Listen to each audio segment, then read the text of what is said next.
I want you to call, Denise. I love you, and your mother too loves you. Denise Diane Pflum, born on January 14, 1969 in Connorsville, Indiana, was the cherished daughter of Judy and David Pflum. Growing up in Connorsville, she attended Connorsville High School, where her lively spirit found expression through her participation in volleyball, basketball, and softball. The small-town charm of Connorsville was the backdrop for Denise's formative years, and her aspirations shone brightly as she harbored plans to delve into the realm of microbiology after graduating. Looking toward the future, Denise set her sights on Miami University in Ohio, eager to embark on a new chapter of academic pursuit in the fall. Her commitment to both her education and sports exemplified her multifaceted personality, leaving an impression on those who knew her. At the time of her disappearance, Denise resided with her family in Connorsville, Indiana. The complexities of her personal life unfolded as she navigated the aftermath of a breakup with her boyfriend of 3 years, Sha M McClung, occurring just a month before her mysterious disappearance. The threads of her life wove a narrative of ambition, resilience, and the ordinary challenges of relationships, creating a backdrop against which the enigma of her vanishing act would eventually unfold. On the fateful day of March 27, 1986, Denise Pflum attended a lively bonfire party at a rural farm, joining a gathering of a few hundred fellow students. The night unfolded with laughter and camaraderie, but as Denise returned home after the festivities, a realization struck. Her purse was left behind, a small yet crucial detail that would set the stage for an inexplicable turn of events. The following day, Denise, determined to retrieve her forgotten purse, sought the company of friends for the journey back to the rural farm. Unfortunately, none were available to accompany her on this seemingly routine task. Undeterred, Denise decided to set out on her own, leaving home around 12:30 p.m. in her parents' vehicle, with the intention of reclaiming her misplaced belongings. Around 1:30 p.m., in a twist of fate, one of Denise's distant cousins arrived at her house, diligently returning the purse. However, Denise was already en route, unaware that her purse was on its way back to her. Little did anyone know that this seemingly ordinary quest to retrieve a forgotten possession would transform into a haunting mystery. As the day wore on and evening descended, Denise failed to return home, casting a shadow of concern over her family. The silence of her absence prompted her loved ones to file a missing persons report with the Fayette County Sheriff's Department. March 27, 1986, became the pivotal date marking Denise Pflum's disappearance, a day that left an indelible void in the hearts of those who cared for her and initiated a quest for answers that would span decades. As the investigation into Denise Pflum's disappearance unfolded, a crucial detail emerged from a tenant of the farm where the bonfire party took place. Contrary to Denise's plan to retrieve her purse on March 28, 1986, this witness attested that Denise never appeared at the farm that day, intensifying the mystery surrounding her sudden absence.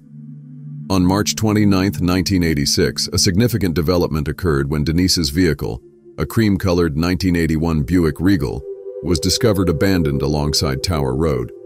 The location was notably about 3 miles east of Glenwood, Indiana, a striking distance from where the initial party transpired. The car, found parked on a gravel lane near a barn, was eerily locked, adding an extra layer of perplexity to the unfolding events. According to the accounts of a farmer in the vicinity, Denise's vehicle had occupied the spot since sometime between 12:30 p.m. and 1:15 p.m. on March 28, 1986. The locked car, seemingly frozen in time, became a poignant symbol of unanswered questions, leaving investigators and loved ones grappling with the enigma of Denise Pflum's disappearance. The stark disconnection between her plans, the abandoned vehicle, and the lack of any trace of her whereabouts deepened the intrigue, setting the stage for an investigation fraught with uncertainty and a quest for elusive answers. And then March 28, 1986, she was suddenly gone. The previous night, she had been at a bonfire and forgotten her purse. The last time her family saw her, she said she was going to look for it. The next day, a farmer reported her car along this lane, 3 miles from the party site. The car locked and no sign of Flum. And they parked it back there next to an old barn. Denise's father, David, still visiting the site after 3 decades. So as they come down this road, they knew exactly where they were going. The presence of Denise Pflum's ex-boyfriend, Sha M McClung, in the narrative of her disappearance adds another layer of intrigue to the investigation. Notably, shortly after Denise went missing, McClung left town and relocated to Arizona. While authorities questioned him as part of the investigation, he was not deemed a suspect in Denise's disappearance at that time. However, McClung's story takes a twist with the revelation of a criminal record for domestic violence during his stay in Arizona before making his way back to Connorsville in 2017. This criminal history adds a complex dimension to his connection with Denise, raising questions about the nature of their past relationship and the events leading up to her vanishing. In the unfolding years, by early 2020, McClung found himself entangled with legal issues, being held at the Fayette County Jail on 2 pending cases related to fraud charges. The juxtaposition of his troubled history and the timeline of Denise's disappearance introduces a compelling thread into the ongoing investigation. The interplay of these details offers both investigators and the community glimpses into a complex web of connections and events as they strive to untangle the mysteries surrounding Denise Pflum's fate. He was arrested on separate charges on a defrauding a financial institution and a check deception. Had a warrant for his arrest, so he was incarcerated in the jail, and then we took the opportunity to speak to him about the case again.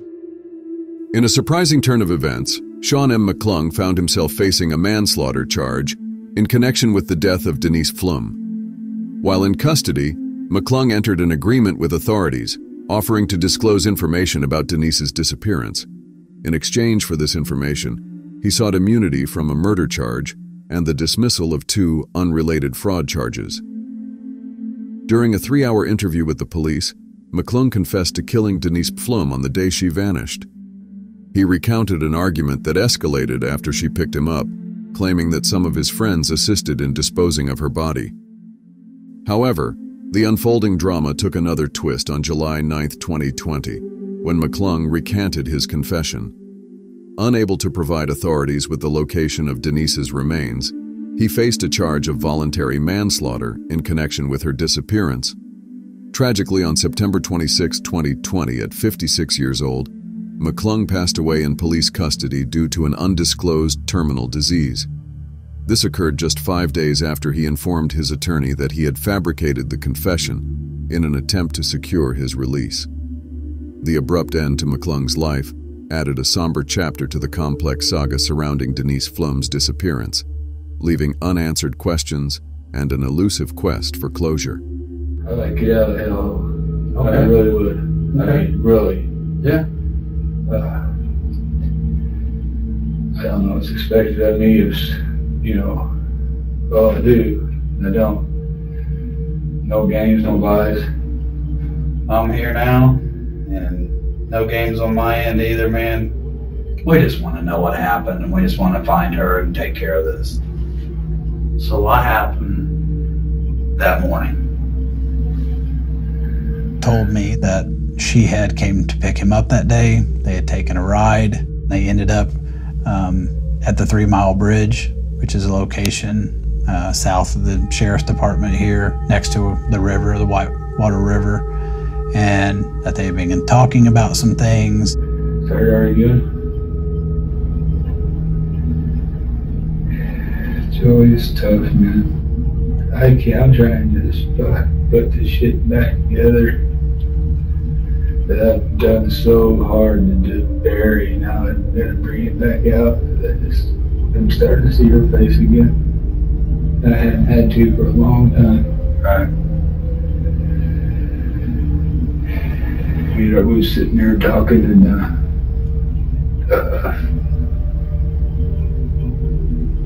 I put my hands on her and pushed her to the ground. That was it.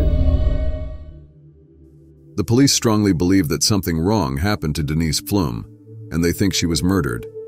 But her body has not been found yet, making it all very unclear. To encourage people to come forward with any information, there's a $25,000 reward. They're hoping this money will convince anyone who knows something important about where Denise is or who might be responsible for what happened to her to share that information. The goal is to finally get answers and bring some kind of resolution to Denise Pflum's case.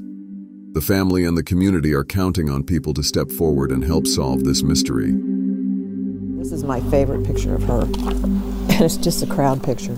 It's the pictures and memories that help the family of Denise Pflum pull through another setback. In a previous interview in their living room, they showed her works of art that surround them. It allows her to be with us. Birthdays for your kids are supposed to be joyous occasions. You don't ever have joy anymore. We feel compelled to keep looking. You don't give up. You spend your life looking.